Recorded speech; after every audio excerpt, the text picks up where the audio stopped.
So now this dog is complete. And then I also made a second dog whose name is Bandit.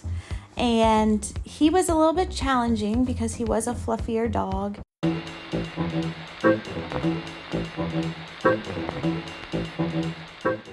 Hey, so welcome back. I promise Jaslyn will be back on video shortly. Our schedules are not working together completely, but she will return soon with her comedic personality. Okay. Anyhow, this week we are making dogs for a wedding cake, and I am using modeling chocolate. So I bought my modeling chocolate this go around. I know in previous episodes you saw me making it.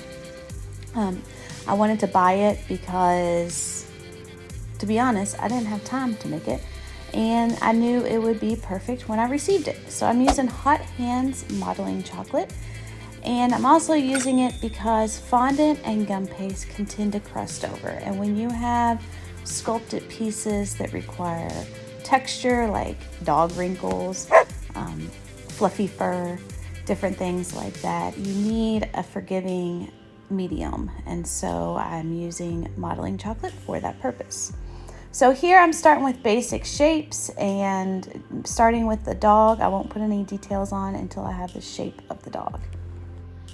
The main tool you will see me using the majority is a veining tool. You can see right there I have just a Wilton plastic container of different fondant tools. You can find that online or at any craft store, but for the majority of this project, you'll see me using the veining tool. I might pull in a ball tool in a little bit, but you don't need too many tools for dogs. So what I'm doing right now with the veining tool is I've created the folds in the skin for this particular dog. And you can take small pieces of modeling chocolate and add it to the dog and work it in, so you can't even tell that it's been added into the sculpture because there won't be any seams that you will see. The face of any animal or character is always the thing that takes the longest, so don't ever feel defeated if you have to redo the eyes over and over. I had to do that with this dog, and the reason is because their face shows the personality, the eyes show the personality, and that's what the owner notices most about the dog. So you want to get that as close to likeness as possible. And here's a little dog without any ears or a tail. Dogs look kind of funny without their ears or tail. And then I'm going to continue finishing it before we go on to the next step.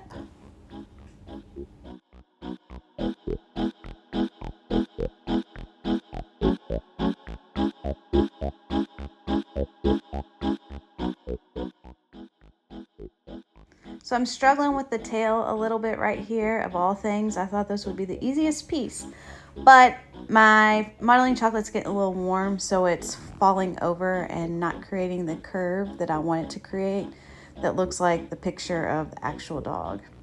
But eventually I got it figured out.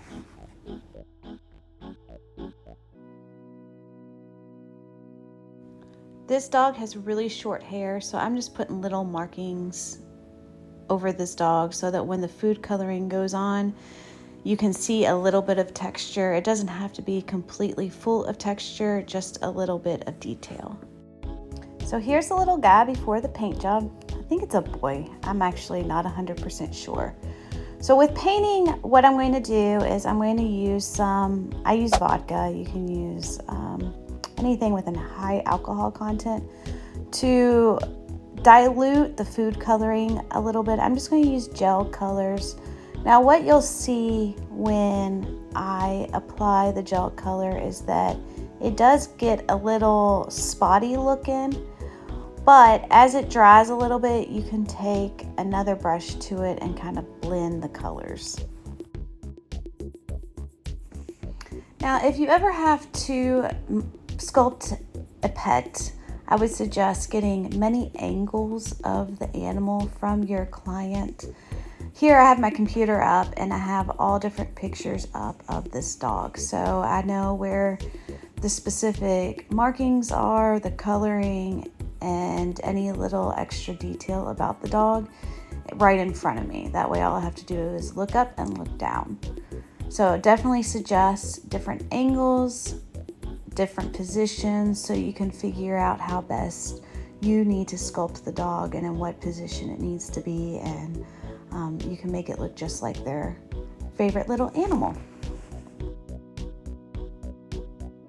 So we are just moving right along with this dog. I promise you it did not go this fast, especially the face.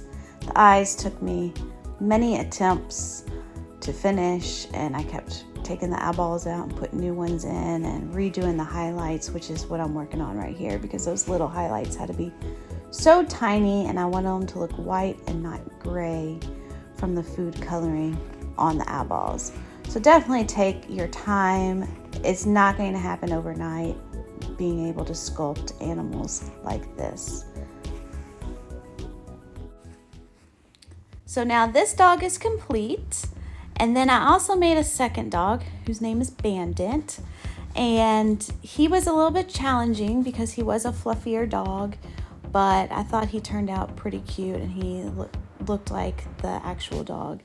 And here they are on the wedding cake digging in for a little treat.